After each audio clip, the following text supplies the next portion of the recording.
तालुका प्रमुख आणि शिवसेनेच्या पदाधिकाऱ्यांच्या बाबतीत आज पत्रकार परिषद घेतात, काय सांगा? राज्याचे उपमुख्यमंत्री तथा पक्षप्रमुख एकनाथ शिंदे साहेब यांच्या आदेशानं व युवा सेनेचे श्रीकांत शिंदे यांच्या आदेशानं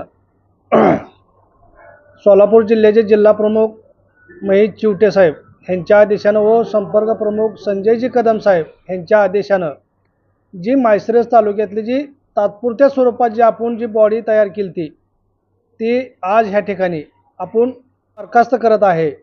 तर इथून पुढची बॉडी आपण नवीन पोरांना आपण नवीन कार्यकर्त्यांना संधी देणार आहे. ह्याच्यासाठीची आजची पत्रकार परिषद घेतलेली आहे.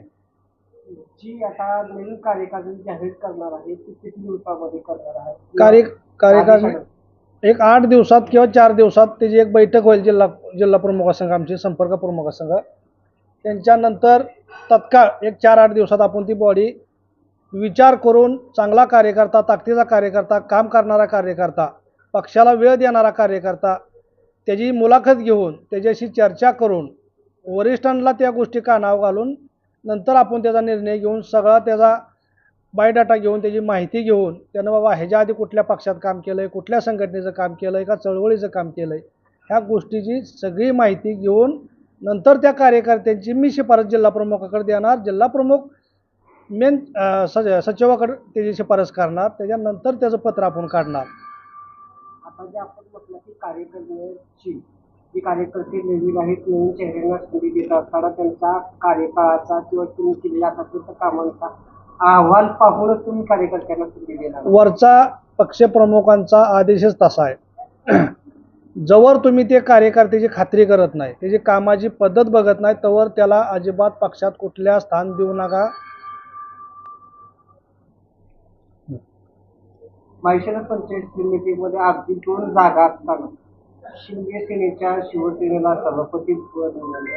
ही तालुक्यात एक वेगळी चर्चा होती की 2 जागा असताना सभापती पद मिळते, त्यामुळे माळशिरस तालुक्यातील कार्यकर्त्यांमध्ये एक मोठी हुरूप निर्माण होते, काय सांगा?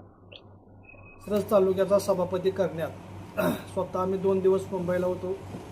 शिंदे साहेबाचा यात सिंहाचा वाटा आहे. साहेबानं विशेष माळशिरस तालुक्यावर लक्ष घातल्यामुळं हा माळशिरस तालुक्याला शिवसेनेचा सभापती मिळालेला आहे.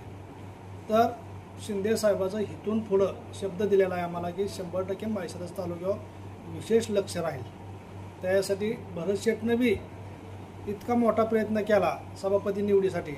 शेठचं सारखं फॉलोअप होतं साहेबांपाशी, आम्ही साहेबाचं फॉलोअप घेत होतो. साहेबाचं विशेष लक्ष होतं आणि आम्हाला शिंदे साहेबानं शब्द दिलेला इथून पुढं माझं माळशिरस तालुक्यावर विशेष लक्ष राहील. पहिल्यांदा मी खासदार साहेबाचा आभार मानतो. त्याच्यानंतर चेअरमनचं माळशिरस तालुक्याचे आमदार उत्तम जानकर ह्यांचं पहिल्यांदा मी आभार मानतो. आपली मेजॉरिटी नसताना सुद्धा त्यांना मनाचा मोठेपणा दावून आपल्या शिवसेनेचा सभापती करण्याचा त्यांना इतका मोठा आपल्या विश्वास टाकून किंवा काय त्यांना पुढचं काय डोक्यात घेऊन जर आपल्याला जर पद दिलं असेल तर पहिल्यांदा मी त्यांचा आभार मानतो. आणि जास्तीत जास्त आपला सभापती ह्या माळशिरस तालुक्यात कसं काम करेल, कसा निधी आणता येईल, त्या 100% त्या दिशेनं आमचं काम चालू आहे. 100% आम्ही माळशिरस तालुक्यातल्या शेतकऱ्यांचा असेल, गोरगरीब असेल, घरकुल असलेली, शेतकऱ्यांच्या काय अडचणी असलेल्या, विहीर असलेल्या, पानंद रस्ता असलेलं, ह्याच्यासाठी शिवसेनेचा सभापती म्हणून मी माळशिरस तालुक्याचा तालुका अध्यक्ष म्हणून ती आमच्या दोघांची बी जबाबदारी राहील. जास्तीत जास्त कसा फंडिंग आणता येईल, माळशिरस तालुक्याचा कसा विकास करता येईल, त्या दिशेनं आमची वाटचाल चालू आहे. माळशिरस तालुक्याच्या राजकीय इतिहासामध्ये प्रथमच आपल्या नेतृत्वामध्ये त्यांना मी एक सांगतो, ही ताकद माझी एकट्याची नाही, ही सगळ्या कार्यकर्त्यांची जी माझ्या संघाची कार्यकर्ते आहे ती आजी माझी सगळी काय रुसवा फुगवा काय सगळीकडेच असतो. या काय 4 कार्यकर्त्यांना पटत नाही, 4 कार्यकर्त्यांना आपलं पटतं, पण जे काय सगळे आम्ही संघ होतो आमची टीम, त्या सगळ्या टीमचं ह्याच्यात मोलाचा वाटा आहे. ह्याच्यात कोण बगलला आणि कोण ह्याला आणि कोण रुसला आणि कोण फुगला, त्या टायमिंगला आम्ही एका जीवानं एका दिलानं काम केलं आणि माळशिरस तालुक्याला शिवसेनेचा सभापती करून दावला. ही सगळ्या शिवसेनेच्या कार्यकर्त्यांचं पदाधिकाऱ्यांचा ह्याच्यात मोलाचा वाटा आहे, वाघाचा सिंहासारखा वाटा आहे. ह्याच्यात कार्यकर्त्याबरोबरच या तालुक्यावरती विशेष राज्याचे माजी मुख्यमंत्री आणि विद्यमान उपमुख्यमंत्री एकनाथ शिंदे साहेबांचं तसेच विशेष उदय सामंत असतील, भरतशेट्टी गोगावले साहेब असतील आणि आपले संपर्क मंत्री प्रताप सरनाईक साहेबांचं देखील विशेष लक्ष या तालुक्याकडे दिसते. काय सांगा? सगळ्यात महत्त्वाचं मी शेठचा आभार मानतो की भरत शेठनं माळशिरस तालुका हा दत्तक घेतला अशी घोषणा लवंगच्या एका प्रवेशाच्या कार्यक्रमात केली होती. भरत शेठ हा माणूस असा आहे की शब्द दिला तर शेठ कधी मागं सरत नाहीत. त्यांची एक ख्याती आहे, एखाद्याला शब्द दिला तर ते कधी माघारी फिरवत नाहीत किंवा माघारी घेत नाहीत. एकदा शब्द दिला तर ते शब्द तड्यास नेल्याशिवाय राहत नाहीत. शेठचा माळशिरस तालुक्यातल्या शिवसेनेच्या पदाधिकाऱ्यावर एवढा प्रचंड विश्वास आहे. जिल्ह्यातलं काय का असना, पण माळशिरस तालुक्यातली टीम ही प्रामाणिकपणानं पक्षाचं काम करते. आमच्यात कुठला रुसवा नाही, फुगवा नाही, काय नाही.